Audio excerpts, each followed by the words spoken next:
s'oppose à midi sur Europe 1, Mathieu Noël.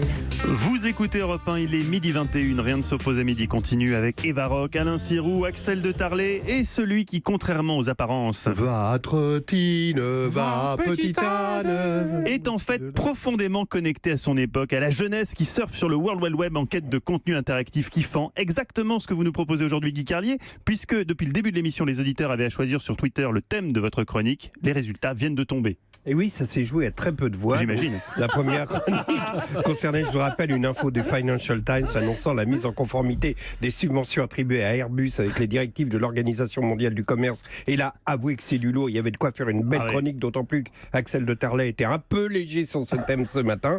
Mais quelques instants plus tard, une dépêche de BFM TV, donc là déjà Financial Times versus BFM TV, choc de titan de l'info sérieuse. Une information BFM TV concernant la vie de nos régions, en l'occurrence le sud-ouest de la France. Et oui, les magrets de canard, les tomates de Marmande, les bonneaux, c'est bientôt l'heure du journal de Jean-Pierre Pernaut. BFM TV qui nous apprend qu'en rentrant chez elle, une dame a trouvé dans son garage Pépette, son caniche abricot, en compagnie d'un homme nu dans une position qui ne laissait aucun doute sur leur relation. Alors voilà, deux chemins s'ouvraient à vous, chers auditeurs d'Europe. Vous n'avez pas cédé à la facilité. Vous avez choisi la voie la plus austère, mais la voie royale, montrant par là même à monsieur Lagardère la ligne éditoriale que devra suivre le nouvel Europe 1. Vous m'avez demandé de vous parler de la dame du Lot-et-Garonne qui trouve un type à poil dans le garage avec le chien Pépette. Donc vous situez la scène, la dame arrive, elle appuie sur la télécommande de son garage dont la porte se soulève lentement, si lentement qu'elle s'impatiente en tapotant de son ongle manucuré le cœur de son volant. Oui, le sens du détail, c'est ça aussi le nouvel Europe 1. La porte s'ouvre enfin, elle allume les phares pour y voir clair dans le garage, et là, dans le halo du rayon lumineux, elle aperçoit un homme nu serrant Pépette, le caniche abricot de la dame, dans une étreinte, ne laissant place à aucune équivoque. Alors soudain, tout s'accélère, elle se met à hurler, l'individu s'enfuit, mais BFM nous apprend que les gendarmes du Lot-et-Garonne, faisant preuve d'une efficacité remarquable, le retrouvent et l'arrêtent. Là, j'ai envie de dire félicitations aux gendarmes du Lot-et-Garonne, même si dans l'histoire de la gendarmerie, on a connu des recherches de suspects plus difficiles à identifier qu'un type qui court la bite à l'air dans les rues d'Agen.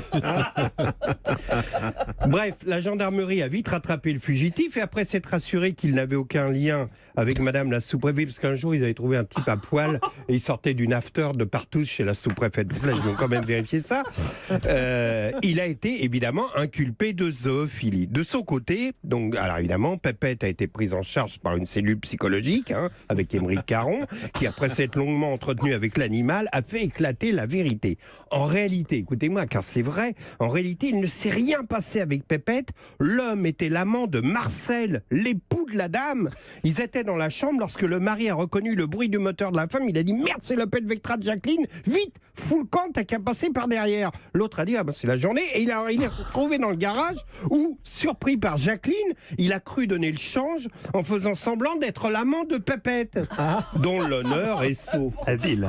Eh oui, si la Libye de l'amant a failli mettre en danger la belle histoire d'amour qu'elle partage avec Titus, un caniche royal avec lequel elle entretient une relation urino-épistolaire sur le poteau téléphonique du 23 avenue Jean Jaurès, aujourd'hui à Agen, tout est rentré dans l'ordre, la vie a repris son cours et c'est émouvant de voir Titus, donc le caniche royal, se promener avec sa maîtresse, s'arrêter près du poteau téléphonique du 23 et lire en reniflant avec émotion les messages urinaires de Pépette et lui répondre en levant la patte très haut afin de ne pas couvrir les mots d'amour de sa dulcinée.